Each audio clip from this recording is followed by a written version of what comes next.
Up next, it's Glenillum versus the reigning world champion, Brayden.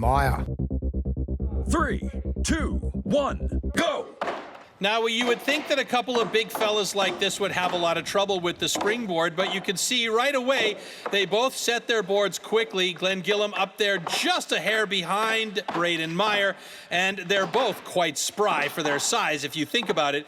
And again, another great pocket placement by Brayden as he gets himself up into springboard number 2 and gets ready to start working that top block.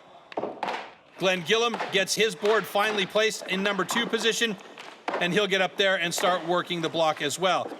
Now, the question is, are those boards placed well enough? Glenillum seems to be in a better position because Brayden seems to be sagging on the back end, and that means he's got to work more from the shoulders and can't push off that back leg. That gives the opportunity for Glenillum to catch up, but Brayden is so far ahead, the likelihood of that happening is slim to none. As we can see, that couple of final blows here for Brayden should do it as he drops the block in 56-18. Glenillum not that far behind, though, in 10034.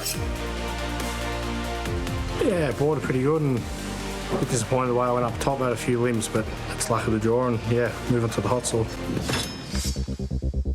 In Heat 4, M.Argent against Otoole. 2, 1, go! All right, here we go. Otoole and M.Argent. This is the final heat in springboard to determine who is going to go on to the hot saw. Good board for Otoole, or at least I thought so. It looks like it's starting to sag. M.Argent's is also looking like it's sagging, but it's that second board that's more important. In this case, they got to get that one in a really good position with a nice angle. Otoole seems to have done that. He's up there and started working on his block already. Oh, but look at this. M.Argent's got a saggy board there. And again, that means he's going to have to work more from the hips and his shoulders than is going to be able to push off that back leg. Meanwhile, Otoole has done a good job to get nice and deep in a fairly good time as he switches around and starts working the backside of that block. Won't be long now, and he has got a great time with 43-17. First place in springboard. M.Argent still working to go deep on that first side, and he should switch any second now to go to the backside, and there he goes. And it should take one more hit, maybe 2 to get that down, and he does it in 10019. I mean, my first hole was probably lucky to hold Daniel Gurr, let alone me. I got away with one there, but made up for it and cut a all right log on top too. It was more than an all right log. Otoole takes first place in the springboard with a lightning time of 43.17. Jamie Head holds on to second place, and let's see where the difference is between these two as we take a look at the head-to-head comparison. 4-hit bottom pocket for both of these guys, and then if we look at this top pocket here, 6 hits for Otoole as well as for Jamie Head. So good job on both of those.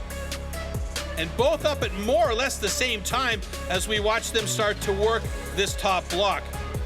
Otoole with a slight advantage if we see this side by side, but Jamie Head doing a good job to really get in there deep. Let's see who's going to start working the backside first. It's Otoole, but Jamie Head not that far behind. That's 2, 3 hits, and then he'll finally get going on the backside, but Otoole's time was just so quick. Nobody could even come close today, and Jamie Head had a very solid time as well.